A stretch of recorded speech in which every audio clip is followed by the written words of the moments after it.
സാറിന്ന് ഓഫീസിൽ പോയില്ലേ? പോയി, പക്ഷെ ജോലി പെട്ടെന്ന് തീർന്നുകൊണ്ട് വേഗം പോകുന്നു. സാറ് ശരിക്കും പറഞ്ഞ ഭാഗ്യവാൻ തന്നെ.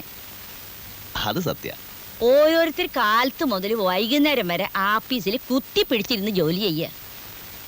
സാറ് വരുന്നതും പോകുന്നതും ആരും അറിയുന്നില്ല. പഠിപ്പിന്റെ ഒരു ഗുണം തന്നെയല്ലേ? എന്റെ ജോലിക്ക് പഠിപ്പ് മാത്രം പോരാ ജാനകിയമ്മേ, ലേശം സാമർത്ഥ്യം വേണം, പിന്നെ നല്ല ധൈര്യം.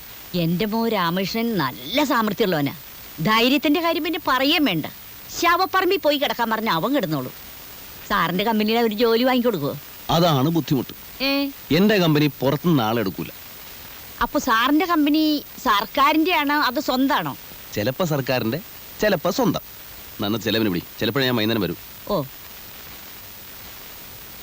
ചിലപ്പോ സർക്കാരിന്റെ, ചിലപ്പോ സ്വന്തം. എന്തുട്ട് കമ്പനി അത്?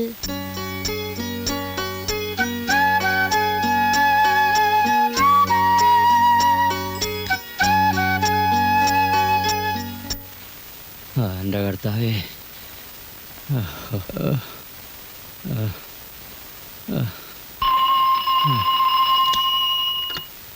ഹലോ, അതെ.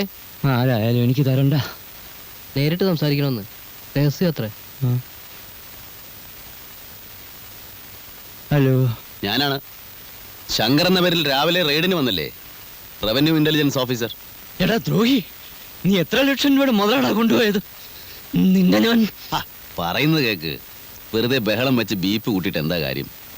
പോയ സ്വർണം പോയിക്കോട്ടെന്ന് കരുതി മിണ്ടാതിരിക്കുന്ന തോമസിന് നല്ലത്. അത് പള്ളി പറഞ്ഞാൽ മതിയടാ. നിന്നെ കണ്ടുപിടിച്ച് ജയിലിനകത്താക്കിയില്ലെങ്കിൽ എന്റെ പേര് തോമസ് എന്നല്ല. പേര് മാറ്റാൻ ഇപ്പൊ വലിയ ബുദ്ധിമുട്ടൊന്നുമില്ല. ഗസറ്റി പരസ്യം ചെയ്താൽ മതി. അല്ലെങ്കിൽ തന്നെ ഈ തോമസ് എന്നുള്ള ഒരു പഴഞ്ചൻ പേരാ. പിന്നെ നഷ്ടപ്പെട്ടതിനെ കുറിച്ച് ഓർത്ത് ഇത്രയും ദുഃഖിക്കേണ്ട കാര്യമൊന്നുമില്ല. അധ്വാനിച്ച് സമ്പാദിച്ചൊന്നുമല്ലല്ലോ. 3 വർഷം മുമ്പ് ഒരു സ്വർണ്ണക്കടയിൽ സാധാരണ സെയിൽസ്മാൻ ആയിരുന്ന നിങ്ങൾ ഇന്ന് കോടീശ്വരനായത് എങ്ങനെയാണെന്ന് എനിക്കറിയാം. ആളുകളെ പറ്റിച്ചും സർക്കാരിനെ വഞ്ചിച്ചും ഉണ്ടാക്കിയതിന്റെ ഒരു അംശം വേറൊരു കള്ളം തട്ടിയെടുത്തു എന്ന് വിചാരിച്ചാൽ മതി. പരാതിയും കേസും ഒക്കെ ആയിട്ട് നീങ്ങാനാണ് ഭാവമെങ്കിൽ നിങ്ങൾ കുഴിച്ച കുഴി നിങ്ങൾ തന്നെ വീഴും. കള്ളക്കടത്ത് സ്വർണം വാങ്ങി സൂക്ഷിച്ചതിന് കൈകളിൽ വിലങ്ങ്, ഇൻകം ടാക്സുകാരെ പറ്റിച്ചതിന് ശിക്ഷ വേറെ. ഫയലുകളും യഥാർത്ഥ കണക്കെഴുതിയ ബുക്കുകളും ഒക്കെ ഞാനിഞ്ഞ് കൊണ്ടുവന്നിട്ടുണ്ടല്ലോ. അത് ഉദ്യോഗസ്ഥന്മാർക്ക് അയച്ചു കൊടുക്കണോ അതോ? നിങ്ങൾ ആരാണ്? ഞാനോ? തന്നെ പോലെയുള്ള പെരിങ്കള്ളന്മാരെ പറ്റിക്കുന്ന ഒരു ചിന്നക്കള്ളൻ.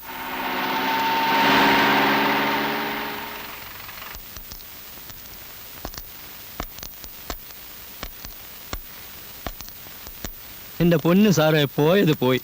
ഇനി ഇതിന്റെ പിന്നാലെയുള്ള കേസും കൂട്ടും ഒന്നും വേണ്ട. എനിക്കൊരു പരാതിയുമില്ല. എന്താ ഇത്ര പെട്ടെന്ന് ഇങ്ങനെ തോന്നാൻ? ഒരു കാരണവുമില്ല സാർ. ഞാനൊരു സൂക്കേടുകാരനാണ്. എനിക്കിതൊന്നും താങ്ങാനുള്ള ശക്തിയില്ല. പോയതെനിക്കല്ലേ, പോട്ടെ.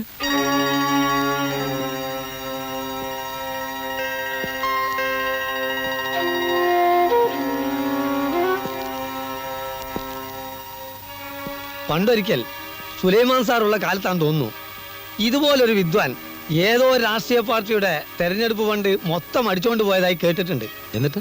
പക്ഷെ അന്നത് കേസായില്ല. അതുകൊണ്ട് അന്വേഷണം ഉണ്ടായില്ല. അയാളെ പറ്റിയുള്ള വല്ല വിവരവും നമ്മുടെ റെക്കോർഡ്സിലുണ്ടോ? ഇല്ല സാർ. അതുപോലെ കസ്റ്റംസുകാരുടെ വേഷം ധരിച്ച് ഒരുത്തൻ കള്ളക്കടത്തുകാരെ പറ്റിച്ചതായും കേട്ടിട്ടുണ്ട്. പരാതിക്കാരില്ലാത്തതുകൊണ്ട് അതും കേസായില്ല. പരാതി ഇല്ലെങ്കിൽ ഇവിടെ അന്വേഷണം വേണ്ടല്ലോ.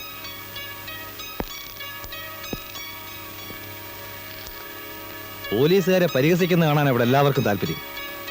എന്തു വന്നാലും നമുക്ക് അയാളെ പിടിച്ചേ പറ്റൂ.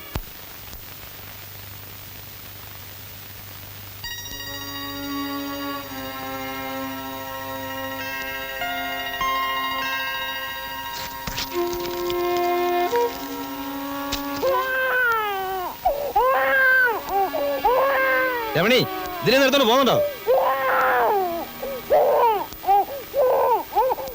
എന്തിനാ ഇങ്ങനെ ബഹളം വെക്കുന്നത്? പിന്നെ അല്ലാണ്ട് സ്വസ്ഥമായിട്ട് കാര്യം ആലോചിക്കാൻ സമ്മതിക്കില്ല എന്ന് പറഞ്ഞാൽ? Hello, good evening sir. ഞാനാണ് ശങ്കർ. അങ്ങനെ പറഞ്ഞാലേ മനസ്സിലാവും. ഒരു നന്ദി പറയാൻ വേണ്ടി വിളിച്ചാണ് സർ. പറയാതെ തന്നെ കാര്യങ്ങൾ ഇപ്പോൾ വ്യക്തമായി കാണുമെന്ന് വിചാരിക്കുന്നു. എനിക്ക് വേണ്ടി കുറേ ബുദ്ധിമുട്ടുകൾ സഹിക്കേണ്ടി വന്നു അല്ലേ? ക്ഷമിക്കുക. നഷ്ടപ്പെട്ടയാൾക്ക് കംപ്ലൈൻ്റ് ഒന്നുമില്ലല്ലോ. അതുകൊണ്ട് സാറിനൊരു പ്രശ്നം ഉണ്ടാവില്ല. ചെയ്തെന്ന സഹായങ്ങൾക്കെല്ലാം 100 നന്ദി. ദൈവം സഹായിച്ചാൽ നമുക്ക് വീണ്ടും കാണാം. വെക്കട്ടെ. Good night.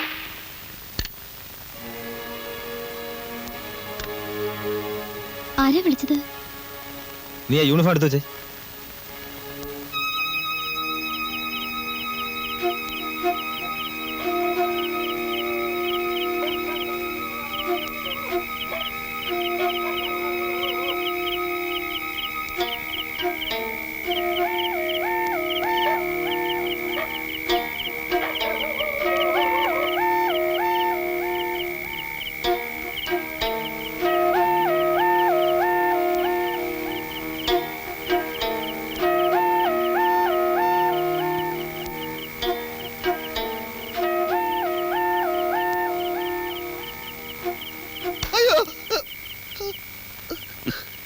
പേടിച്ചോ?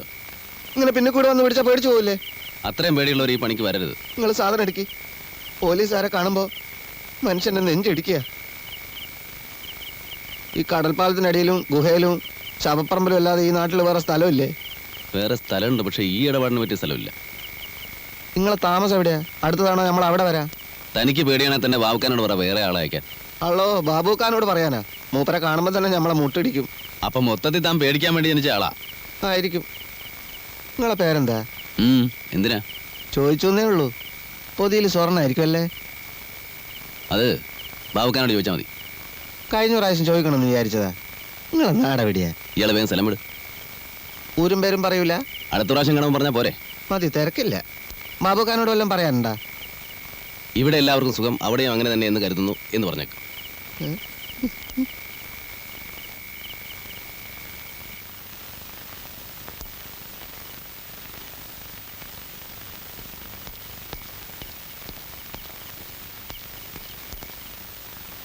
ഏറെ പ്രതീക്ഷയോടെയാണ് ഞാൻ നിങ്ങളെ ഈ നഗരത്തിലേക്ക് അയച്ചത്.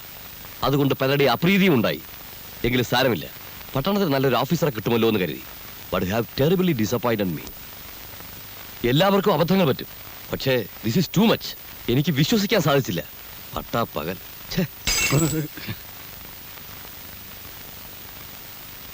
ഈ നാണക്കേട് ഒഴിവാക്കാൻ ഒറ്റ മാർഗമേ ഉള്ളൂ. അയാളെ എങ്ങനെയും കണ്ടുപിടിക്കുക. I repeat, at any cost find him. That's all for the time being, gentlemen.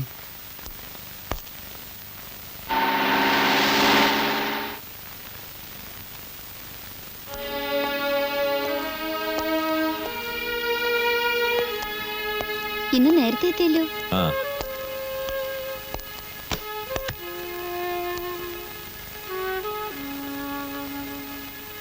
എന്താ സുഖമില്ലേ? ഓ, ഒന്നുമില്ല. നീ ഒരു ചായ ഇട്.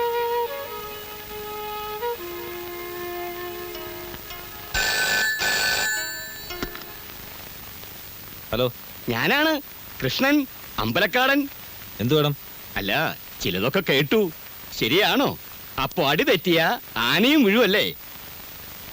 ഇതുപോലെ എന്തെങ്കിലും സംഭവിച്ചാൽ ആദ്യം എന്നെ അറിയിക്കണമെന്ന് പറഞ്ഞപ്പോഴല്ലേ അന്ന് നിങ്ങൾ എന്നെ ആട്ടി ഓടിച്ചത്? അല്ല, അറിഞ്ഞതെങ്ങനെങ്കിലും ആവട്ടെ. പോലീസ് ഡിപ്പാർട്ട്മെന്റ് എന്ന് പറഞ്ഞാൽ ഒരു ഇൻസ്പെക്ടർ ശേഖരനിൽ മാത്രം ഒതുങ്ങുന്നതല്ലല്ലോ. ഏതായാലും സാർ ഇനി പലതും കേൾക്കേണ്ടി വരും. റാസ്കൽ, നിനക്കൊരു പുല്ലും ചെയ്യാൻ പറ്റില്ലടാ. ഇനി എന്താണ് ആ സന്തോഷ വാർത്ത എന്ന് ഞാൻ പറയാം. നിങ്ങൾക്ക് വേണ്ടി ചിൽഡ്രൻസ് പാർക്ക് സംഭാവന ചെയ്ത അങ്കിള് തന്നെ ഒരു ചിൽഡ്രൻസ് ലൈബ്രറിയും ഒരു ഗെയിംസ് റൂമും നമുക്ക് നിർമ്മിച്ചു തരുന്നു. പണക്കാരായ പലരും സ്വന്തം സുഖസൗകര്യങ്ങൾ മാത്രം നോക്കുന്ന ഇക്കാലത്ത് അദ്ദേഹത്തെ പോലെയുള്ള നല്ല മനുഷ്യരെ നാം ആദരിക്കേണ്ടിയിരിക്കുന്നു.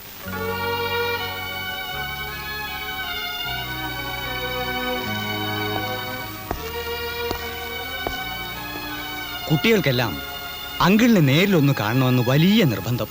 അതൊക്കെ പിന്നെ ആവശ്യം. മിസ്റ്റർ ആന്റണി പലപ്പോഴും എന്നെ അത്ഭുതപ്പെടുത്തുന്നു. എങ്ങനെ? ഇതുപോലുള്ള അനാഥാലയങ്ങൾക്ക് 100 രൂപ സംഭാവന കൊടുക്കുന്നവർ പോലും പേരും പടവും പത്രത്തിൽ വരാൻ ആഗ്രഹിക്കുന്നു.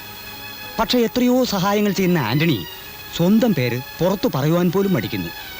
വലത് കൈ കൊടുക്കുന്നത് ഇടത് കൈ അറിയരുന്നല്ലേ അച്ചു പ്രമാണം. പേരെടുക്കാൻ വേണ്ടിയാണെങ്കിൽ സഹായം എന്ന വാക്കിന് തന്നെ അർത്ഥം ഉണ്ടാവില്ലല്ലോ. ശരിയാണ്. ഞാൻ മറ്റേ കർത്താവിന്റെ അനുഗ്രഹം എപ്പോഴും മോനുണ്ടായിരിക്കും.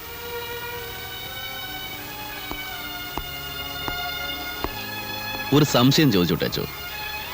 സമൂഹത്തിൽ ഒരുപാട് പേരെ പറ്റിച്ച് സ്വന്തം കേശ വീർപ്പിക്കുന്നവർ മാന്യന്മാരായി ജീവിക്കുന്നു. നല്ല മനസ്സുള്ളവർ സമൂഹത്തിന് ആവശ്യമില്ലാത്തവരായി മാറുന്നു. ദൈവം ഇതൊന്നും കാണുന്നില്ല. തീർച്ചയായും സ്വർഗരാജ്യം എപ്പോഴും സന്മനസ്സുള്ളവർക്കായിരിക്കും. ആയിരിക്കും.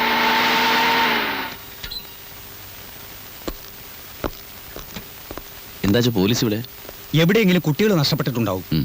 അവരെ അന്വേഷിച്ചു വന്നതായിരിക്കും. ആ ശരി, ഞാൻ വരട്ടെ. ഈശോമിശിഹായെ സ്തുതിയായിരിക്കട്ടെ. ഇപ്പോഴും എപ്പോഴും സ്തുതിയായിരിക്കട്ടെ. സാറെന്താ മറുപടി ഒന്നും പറയാത്തേ? നമ്മൾ അങ്ങനെ ചെയ്യുന്നതുകൊണ്ട് ഒരു കുഴപ്പമില്ല സാർ. മുമ്പ് ഇവിടെ ഉണ്ടായിരുന്ന സാറന്മാര് ഇതുപോലെ കൊടികെട്ടി വേണം കള്ളന്മാരെ പിടിക്കാൻ ഇതിലും ചീപ്പായിട്ടൊക്കെ ചെയ്തിട്ടില്ലേ? എന്നാലും എങ്ങനെയാടോ ഒരു കള്ളനെ പിടിക്കാൻ മറ്റൊരു കള്ളനെ ഏൽപ്പിക്കുക? ഹ, ജോസ് കള്ളനല്ല, കേടിയാ. കള്ളനായാലും കേടിയായാലും നമുക്ക് കഴിവില്ലാത്തോണ്ടാണെന്ന് വരില്ലേ? അത് വരും. ഇതൊക്കെ ആരറിയാനാ സാർ? അവൻ എവിടെയാണെന്ന് ജോസ് കണ്ടുപിടിക്കട്ടെ. സ്ഥലം മനസ്സിലാക്കിയാ നമുക്ക് തന്നെ ചെന്നവനെ പൂട്ടാലോ. പേര് നമുക്ക് കിട്ടുകയും ചെയ്യും. അയ്യോ സാറേ, അയാളെ ഞാൻ എങ്ങനെ അറിയാനാ? തന്നെയുമല്ല, കുറച്ചു നാളായിട്ട് ഞാൻ പുറത്തോട്ടെങ്ങും പോകാറില്ല. സംശയം ഉണ്ടെങ്കിൽ ആരോട് വേണമെങ്കിലും ചോദിച്ചു നോക്കിയാട്ടെ. നീങ്ങി വന്നേ പറയട്ടെ. രാവിലെ തന്നെ ഉണ്ടല്ലോടോ. കൂടെ വന്നിരിക്കാൻ ആരാന്നറിയോ? അറിയാമേ, അതാണ് ഞാൻ പത്തി ഒതുക്കി മാളത്തിൽ തന്നെ കൂടിയത്. ആദ്യത്തെ റൗണ്ടിൽ തന്നെ നെന്നെയും കൂട്ടിനും പൊക്കാനാണ് എന്നോട് പറഞ്ഞിട്ടുള്ളത്. ഞാൻ ഒരുത്തൻ ഇടപെട്ടോണ്ടാ നീ ഇവിടെ കഴിഞ്ഞുകൂടി പോണേ. അതെനിക്ക് അറിയാം സാർ. സാറ് കുറച്ചധികം കാലം ഇവിടെ ഉണ്ടാവും. അതുവരെ നിനക്ക് ഇവിടെ അടങ്ങി ഒതുങ്ങി ജീവിക്കാൻ പറ്റുമോ? അത് പിന്നെ പറ്റില്ല. അപ്പൊ അതുകൊണ്ട് നിന്റെ ഭാഗത്ത് നിന്ന് അദ്ദേഹത്തിന് കൂടി ഗുണകരമായ രീതിയിൽ എന്തെങ്കിലും നീക്കങ്ങൾ ഉണ്ടാവണം. ഭാവിയിൽ നിനക്കും അത് എഫക്ട് ചെയ്യും. അതുകൊണ്ട് ഏത് മാളത്തിലുണ്ടായാലും അവനെ പുകച്ച് പുറത്തിയായിരിക്കണം. അത് നിനക്കേ പറ്റൂ. അത് ഞാൻ ശ്രമിച്ചു നോക്കാം. നോക്കിയാ പോരാ, നടത്തണം. എന്റെ പൊന്നു ജോസേ, നീ ഈ പോലീസിന്റെ ചാരപ്പണിക്കൊന്നും നിൽക്കണ്ട. കള്ളൻ ഏതായാലും നമ്മുടെയൊക്കെ വകുപ്പൊന്നാ. ഇൻസ്പെക്ടർമാര് മാറി മാറി വരും. പക്ഷെ നമ്മൾ ഈ തൊഴിലും കൊണ്ട് ജീവിക്കേണ്ടവരാ. തന്നെയുമല്ല, അവരൊക്കെ വലിയ വലിയ നിലയെ കക്കുന്നവരാ. അവരെവിടെ, നമ്മളെവിടെ? അയാൾ ആരാണെന്ന് അറിഞ്ഞാൽ മതി. ബാക്കി കാര്യമെല്ലാം ഞാൻ ഏറ്റു. അങ്ങനെ നമ്മളെക്കാൾ വലിയവനായിട്ട് ഇവിടെ ആരും വിലസണ്ട. ചിലപ്പോ നമ്മുടെ തുരപ്പം വാസുമായിരിക്കും ഇനി. അവനിപ്പം വീരിലല്ലേ? ജോസ് പറഞ്ഞ രൂപം ഭാവം വെച്ച് നോക്കുമ്പോ തോമസ് ആവാനാ വഴി. നിനക്ക് വല്ല ഭ്രാന്തുണ്ടോടാ? അവൻ ഈ തൊഴിലെല്ലാം നിർത്തി കല്യാണം എല്ലാം കഴിച്ച് പോണ്ടിച്ചേരില്ല. നമ്മുടെ ചീങ്കണ്ണി അന്തോ ജയിലിൽ നിന്ന് ഇറങ്ങിയത് കേട്ടു. ഇനിയിപ്പോ അവനായിരിക്കുമോ? അവരെല്ലാം നമ്മുടെ പോലീസുകാർക്ക് നന്നായിട്ട് അറിയാം. അവരാരും ആകാൻ വഴിയില്ല. അതും ശരിയാ. അപ്പൊ ആള് തീർച്ചയായിട്ടും വരുത്തനായിരിക്കും. വല്ല ബോംബെന്നോ കൽക്കട്ടയെന്നോ. എന്തായാലും ഞാൻ റെയിൽവേ സ്റ്റേഷൻ വരെ ഒന്ന് പോവാം. അവിടെ ആർക്കെങ്കിലും എന്തെങ്കിലും അറിയാവോ നോക്കാം. ജമാലേ, പോയി അവിടെ നിന്നേടാ. നിന്നെ ഞാൻ ഇത് എവിടൊക്കെ തിരക്കി. നിന്റെ ഉമ്മാടി ചോദിച്ചപ്പോ നീ മാർക്കറ്റിൽ പോയിരിക്കാന്ന് പറഞ്ഞു. മാർക്കറ്റ് മുഴുവൻ മഷിയിട്ട് നോക്കി നിന്നെ കണ്ടില്ലല്ലോ. മാർക്കറ്റിൽ നിന്ന് ഞാൻ നേരെ റേഷൻ പിടിയിൽ പോയി. നിങ്ങൾ എവിടെയാ? എന്നെ മനസ്സിലായില്ല? ഇല്ല. ശരി, ബാ പറയാം.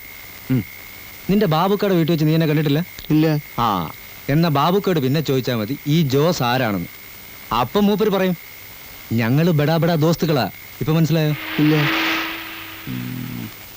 ബാബുക്കയാ പറഞ്ഞത് ജമാലിനോട് ചോദിച്ചാൽ എല്ലാ കാര്യങ്ങളും അറിയാവുന്നു. പുതിയൊരു പുള്ളി ഇറങ്ങിയിട്ടുണ്ടല്ലോ സിറ്റിയിൽ. അവനെ കൊണ്ടൊരു കാര്യം സാധിച്ചെടുക്കാനാ. അല്ല, 19,000 രൂപ അവന് കൊടുക്കും. അതുകൊണ്ട് നിനക്കും ചില ഗുണങ്ങളൊക്കെ ഉണ്ടാവുന്ന കൂട്ടിക്കോ. എങ്ങനെ ആളെ ഒന്ന് കാണുക. നിങ്ങൾ ആരെ പറ്റിയാ പറയുന്നത്? എടോ, എല്ലാ കാര്യങ്ങളും ബാബുക്ക എന്നോട് പറഞ്ഞിട്ടുണ്ട്. നിനക്കറിഞ്ഞൂടെ ബാബുക്കയായിട്ട് ഇടപാടുള്ള ആ പുതിയ പുള്ളിയെ? നീയല്ലേ ഇടനിലക്കാരൻ. നിങ്ങൾ ആരാ? ഇമാതിരി കാര്യം നിങ്ങൾ എന്നോട് പറയണ്ടാട്ടാ. ചേട്ടാ, ഇവനെന്ത് മനുഷ്യൻ. പോട്ടെ. നിക്കടോ. സൂറയുടെ കുട്ടികൾ വിശന്ന് കരയുന്നുണ്ടാവും. ഈ അരി എത്തിയിട്ട് വേണം. ഈ പുള്ളിയെ നിനക്കറിയാമെന്ന് എനിക്ക് വളരെ നന്നായിട്ട് അറിയാം. പറയടാ, അവനെവിടെ കിട്ടും? ഞമ്മക്കറിയില്ല. ബാബുക്കാനോട് തന്നെ ചെന്ന് ചോദിക്ക്. ബാബുക്ക പറയുന്ന പണി ചെയ്യാന്നല്ലാതെ മൂപ്പര് തന്നെ പറഞ്ഞിട്ടുണ്ട് മൂപ്പരുടെ ഭാര്യയോട് പോലും ഒരൊറ്റ അക്ഷരം മിണ്ടാൻ പാടില്ലെന്ന്. പോയിക്കോട്ടെ. നിക്കടാ അവിടെ. അവിടെ നിൽക്കാൻ നീ പറയത്തില്ല അല്ലേ?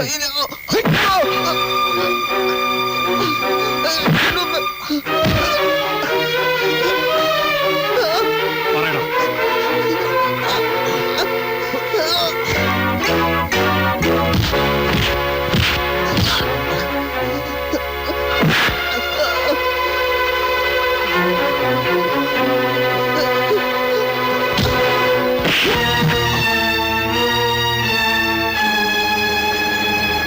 ആരെയാടാ നിനക്ക് കാണേണ്ടത്?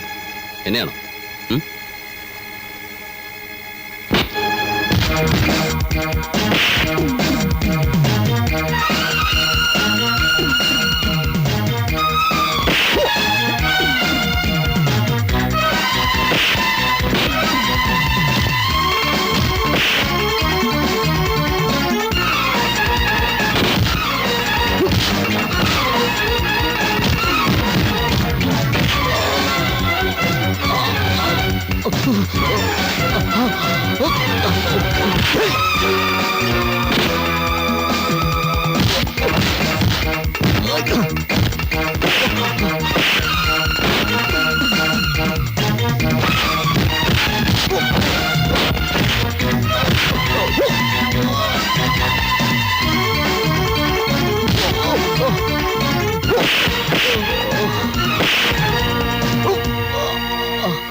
എന്നെപ്പറ്റി പോലീസിലെങ്ങാനും പറഞ്ഞ കളവ് കേസിന് മാത്രമായിരിക്കില്ല ഞാൻ ജയിലിൽ പോകുന്നത്, കൊലപാതകത്തിനൂടിയായിരിക്കും. നിന്നെ കൊന്നിട്ട്.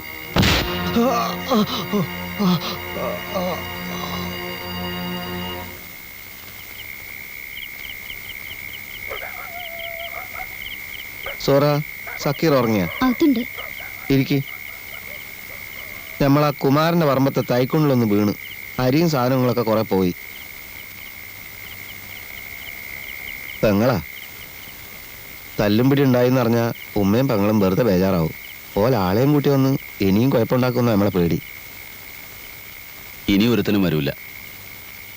എവിടെയായിരുന്നടാ നീ? ചൂട്ട് കത്തിക്കാണ്ട് ഇരട്ടത്ത് വരാന്ന് പറഞ്ഞാ ഓന് തിരിയില്ല. വീണ്ടും മുറിഞ്ഞാ ഒന്നും പറ്റിയില്ല ഉമ്മ, ഇത് നമ്മളെ ദോസ്താ. ഉണക്ക ചെമ്മീൻ ഉണ്ടെങ്കിൽ കുറച്ച് ചമ്മന്തി ഇറക്കി. ഒന്നും വേണ്ട. കഞ്ഞി കുടിക്കാൻ നിങ്ങളെയൊന്നും വിടൂല. ഇയാൾ ആരാ? ഞാനിവിടെ അടുത്ത് തന്നെയാണ് ഉമ്മ. അടുത്തെവിടെ? കുഞ്ഞിക്കണ്ണ മേസ്ത്രിയുടെ? അതല്ല, ജംഗ്ഷൻ കഴിഞ്ഞ് പോണം. എന്താ പണി? ഉമ്മ കഞ്ഞി ഉണ്ടാക്ക് വേഗം. ആ. മോനെ ഉറങ്ങിയില്ലേ? പെങ്ങളെ മൂത്ത മോനാ. കൂട്ടുകാരന്റെ പേരെന്താ? പേര് പപ്പൻ. മോൻ പോയി ഉറങ്ങിക്കോ, കഞ്ഞിയാവുമ്പോ വിളിക്കാം. ഇപ്പോഴെങ്കിലും പേരറിഞ്ഞല്ല. പെങ്ങളുടെ ഭർത്താവ് ഇവിടെ ഇല്ലേ? മൂപ്പര് കുവൈത്തിലാ. ഓഹോ. അവിടെ വലിയ എണ്ണ കമ്പനിയൊക്കെ ഉള്ള ആളാ. അറബി. നല്ല മനുഷ്യനാട്ടോ. ഒറ്റ കുഴപ്പമുള്ളൂ, മൂപ്പരെ ഭാഷ ഒരു പിടിയും കിട്ടൂല. ഓല നാട്ടിലൊക്കെ പെണ്ണുങ്ങൾക്ക് ഇങ്ങോട്ടാണല്ലോ പൈസ. സൂറക്ക് നിക്കാൻ്റെ അന്ന് 5000 റുപ്യ കൊടുത്തു. അതുകൊണ്ട് ഈ വീടൊക്കെ ഒന്ന് നന്നാക്കി. ഇപ്പൊ പൈസ ഒന്നും വെച്ചിടാറില്ലേ? വരുമ്പോഴേ തരൂ. മൂപ്പര് ഹോട്ടലിൽ മുറിയെടുത്തിട്ട് സോറേനെ അങ്ങോട്ട് വിളിക്കുക ചെയ്യുക. ഞമ്മക്ക് ലുങ്കി ഉടുപ്പും ചായൻ്റെ പൈസയൊക്കെ തരും. അവസാനം വന്നു പോയിട്ടിപ്പോൾ 1.5 കൊല്ലായി. ഒരു വിവരമില്ല. നല്ല മനുഷ്യനാട്ടോ. നിങ്ങൾക്ക് നമ്മളെ ബാപ്പാനറിയാം? ഇല്ലല്ലോ. ബാബുഖാന്റെ ഡ്രൈവറായിരുന്നു. ഒരു ദിവസം ബാബുഖാന്റെ കൂടെ മംഗലാപുരത്ത് പോയതാ. കാർ അപകടത്തിൽ മയ്യത്തായി എന്നാ പറയുന്നത്. അവിടെ തന്നെയുള്ള ഏതോ പള്ളിപ്പറമ്പിൽ കബറടക്കി. ബാപ്പാന്റെ മരണത്തിൽ സംശയമുണ്ടെന്നും പറഞ്ഞ് ചില ബന്ധുക്കാരൊക്കെ വന്നിരുന്നു പോലീസ് പറയാൻ. ബാബുക്ക പറഞ്ഞു ഒന്നും വേണ്ടെന്ന്.